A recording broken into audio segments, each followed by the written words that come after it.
नमस्कार। आज हम आपको सुनाने जा रहे हैं बच बारस व्रत कथा। एक गांव में एक साहूकार था जिसके 7 बेटे थे। एक साहूकार ने एक तालाब बनवाया, लेकिन 12 वर्षों तक भी वह तालाब नहीं भर सका। इससे परेशान होकर साहूकार कुछ विद्वान पंडितों के पास गया और उसने पूछा कि इतने दिन हो गए लेकिन मेरा तालाब क्यों नहीं भरता है। तब पंडितों ने कहा कि तुम्हें तुम्हारे बड़े बेटे या बड़े पोते की बलि देनी होगी, तभी यह तालाब भरेगा। साहूकार ने पंडित की बात मानकर अपनी बड़ी बहू को मायके भेज दिया। साहूकार की बड़ी बहू हमेशा बच बारस का व्रत करती थी। बड़ी बहू के मायके जाने के बाद साहूकार ने अपने बड़े पोते की बलि चढ़ा दी। तब घनघोर मेघ बरसने लगे और तालाब भर गया।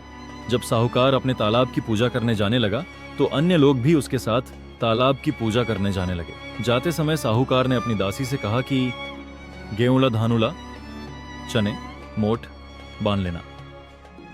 साहूकार की गाय के बच्चे का नाम भी गेऊला धानुला था। उस दासी ने गाय के बच्चे को ही गेऊला धानुला समझकर पका दिया। साहूकार व साहूकारनी गाजे बाजे के साथ तालाब को पूजने लगे। साहूकार के पूजन कर लेने के बाद वहां आए लोग भी तालाब का पूजन करने लगे। उसी समय जिस पोते की बलि दी गई थी वह वहां गोबर में लिपटा हुआ मिला और आकर कहने लगा कि मैं भी तालाब में कूदूं। उस बच्चे को देखकर साहूकार ने कहा कि मैंने तो इसकी बलि दे दी थी जिससे ही ये तालाब भरा था, लेकिन गाय माता ने लाज रख ली और हमें हमारा पोता वापस लौट दिया। अपने बेटे को वापस देखकर बहू भी बहुत खुश हुई। तब साहूकार दौड़ा दौड़ा घर वापस आया और दासी से कहने लगा कि गाय का बच्चा कहाँ है। तब दासी बोली कि आपने गेऊला धानुला को पकाने के लिए कहा था तो मैंने उसे पका लिया।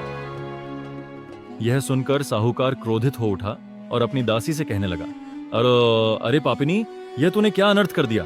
अभी हम एक पाप उतार कर आए हैं, उससे पहले ही तूने दूसरा पाप हमारे लगा दिया। साहूकार अपना सिर पकड़कर बैठ गया। साहूकार और साहूकारनी सोचने लगे कि अब गाय आएगी तो उसको क्या जवाब देंगे।